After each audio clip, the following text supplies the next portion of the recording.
Hello नमस्कार। RPSC के इस पीवाईक्यू सीरीज़ में आपका स्वागत है, जिसमें अपन डेली 10 पीवाईक्यू प्रैक्टिस करते हैं। आज का अपना पहला प्रश्न है, राजस्थान के एकीकरण की प्रक्रिया में पी सत्यनारायण राव समिति की अनुशंसा पर वन व सहकारी विभाग निम्न में से कहाँ स्थापित किया गया। ऑप्शन है भरतपुर, बीकानेर, उदयपुर और कोटा। इस प्रश्न का जो राइट आंसर है वह है कोटा में। कोटा में वन व सहकारी विभाग, और भरतपुर में कृषि विभाग, बीकानेर में शिक्षा विभाग और उदयपुर में जो है वो खनन विभाग स्थापित किया गया था। किस समिति की सिफारिश पर? तो पी सत्यनारायण राव समिति की सिफारिश पर। और कौन से चरण में? 7वें चरण में। राज्य पुनर्गठन आयोग के बाद ये समिति गठित की गई थी, जिसमें अपन देख लेते हैं। अध्यक्ष पी सत्यनारायण राव, सदस्य बीके गुहा व वी विश्वनाथन। 7वें चरण में जयपुर व अजमेर में राजधानी को लेकर विवाद हुआ, जिसे सुलझाने हेतु इस समिति का जो है वो गठन किया गया। और इस समिति की जो सिफारिशें हैं, राजधानी जयपुर को, खनन विभाग उदयपुर में, वन एवं सहकारी विभाग कोटा में, कृषि विभाग भरतपुर में, शिक्षा विभाग बीकानेर में, राजस्व विभाग अजमेर में, और आरपीएससी का जो मुख्यालय पहले जयपुर में था उसे अब अजमेर स्थानांतरित किया गया। किस समिति की सिफारिश पर? तो सत्यनारायण राव समिति की सिफारिश पर। अगला प्रश्न है जिसमें सुमिलित करना है। कोड़ामार होली आप देख सकते हैं, भिनाई और भगोरिया, बांसवाड़ा, गीदड़ नृत्य, शेखावाटी और लठमार होली श्री महावीर जी। तो ए से दो ऑप्शन नंबर 2 में ये अपना राइट आंसर हो जाएगा। और अगर अपन अन्य होली की बात करें तो पत्थरमार होली बाड़मेर की, कोड़ामार भिनाई की, लठमार महावीर जी करौली और इलोजी की बारात बाड़मेर, भगोरिया जो दक्षिणी राजस्थान व मेवाड़ में, और ये जो नहान है ये आमा व सांगोद कोटा का प्रसिद्ध है, और जन्म मरण परण का त्यौहार ये जयपुर का है, और गीदड़ नृत्य शेखावाटी क्षेत्र का प्रसिद्ध नृत्य है। अगला प्रश्न जो आभूषणों से संबंधित है, जिसमें सुमिलित करना है।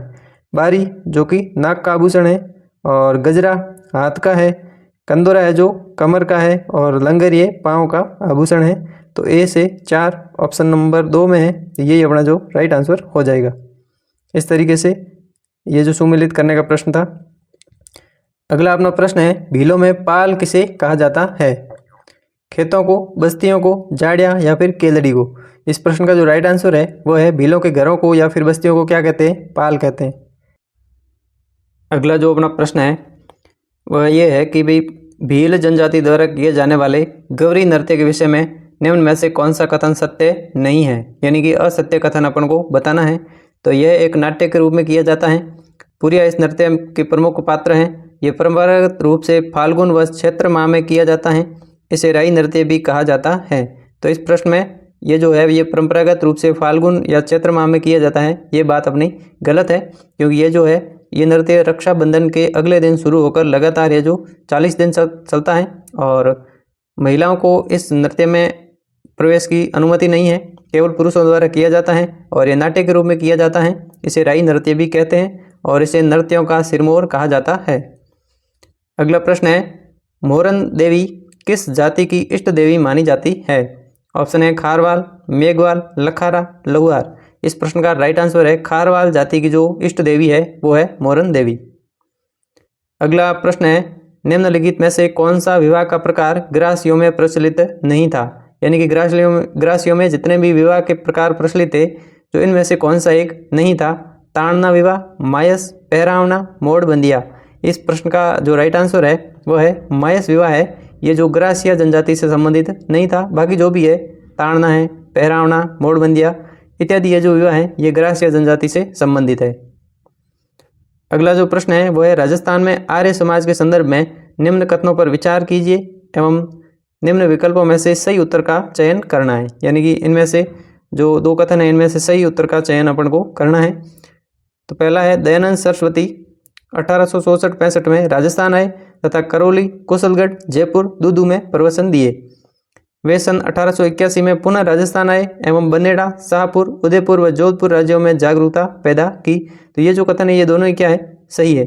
ए व बी दोनों क्या है? सही है। ये अपना राइट आंसर होगा। अगला प्रश्न है, वॉल्टर कृत हितकारिणी सभा के संदर्भ में निम्न कथनों पर विचार करते हुए सही कूट का चयन कीजिए। इसकी स्थापना 1888 में अजमेर में की गई, कथन सही है। और इसके जो 5 सदस्य अलग अलग जातियों से संबंधित थे, ये कथन क्या है? गलत है, क्योंकि ये जो समिति है ये हितकारिणी जो सभा है ये राजपूतों में समाज सुधार हेतु गठित की गई थी और इनमें जो सारे के सारे सदस्य थे वो राजपूत थे। तो इसके 500 सदस्य अलग अलग जातियों से संबंधित है, ये वाला कथन क्या है, गलत है। तो केवल ये है जो सही होगा। अगला प्रश्न है जिसमें समाचार पत्र और स्थान है जो सुमिलित करने हैं। तो मजहरुल सरूर ये राजस्थान का पहला समाचार पत्र माना जाता है जो भरतपुर से संबंधित है, और सज्जन कीर्ति सुधाकर उदयपुर से, देश हितैषी अजमेर से, और राजस्थान है जो ब्यावर से संबंधित है। तो ए से 3 ऑप्शन नंबर 2 अपना है जो राइट आंसर हो जाएगा। अगला प्रश्न है राजस्थान में अंग्रेजों के अनुसूचित हस्तक्षेप का निम्नांकित में से सर्वप्रथम किस शासक ने जो विरोध किया था। ऑप्शन है मेवाड़ महाराणा फतेह सिंह, अलवर नरेश जय सिंह, जयपुर नरेश राम सिंह, और मारवाड़ नरेश उमेद सिंह। इस प्रश्न का जो राइट आंसर है वह है मेवाड़ महाराणा फतेह सिंह। अगला प्रश्न है मदन खादी कुटीर किस प्रजामंडल से संबंधित था। मदन खादी कुटीर किस प्रजामंडल से संबंधित था। ऑप्शन है जैसलमेर, करौली, जयपुर, भरतपुर। इस प्रश्न का राइट आंसर है करौली प्रजामंडल से। अगला प्रश्न है डूंगरपुर बांसवाड़ा के भील आंदोलन के संबंध में कौन सा कथन सत्य है। यह एक सामाजिक व धार्मिक सुधार आंदोलन था जिसे कालांतर में राजकीय स्वरूप ग्रहण कर लिया। ये प्रश्न सही है, कालांतर में राजनीतिक स्वरूप ग्रहण कर लिया। अगला है सामाजिक जागरूकता के कारण भीलों ने ठाकुरों के आदेशों को मानने से इनकार कर दिया। यह भी कथन सही है। भील क्षेत्र में राज्य के आबकारी राजस्व में गिरावट आई, ये कथन भी सही है। और गोविंदगिरी वेदसा ग्राम का कृषक भील था, ये कथन गलत है। ये गोविंदगिरी जी तो है वो भील नहीं थे बल्कि बंजारा थे। कौन थे, एक घुमक्कड़ जनजाति बंजारा के घर में इनका जन्म हुआ था।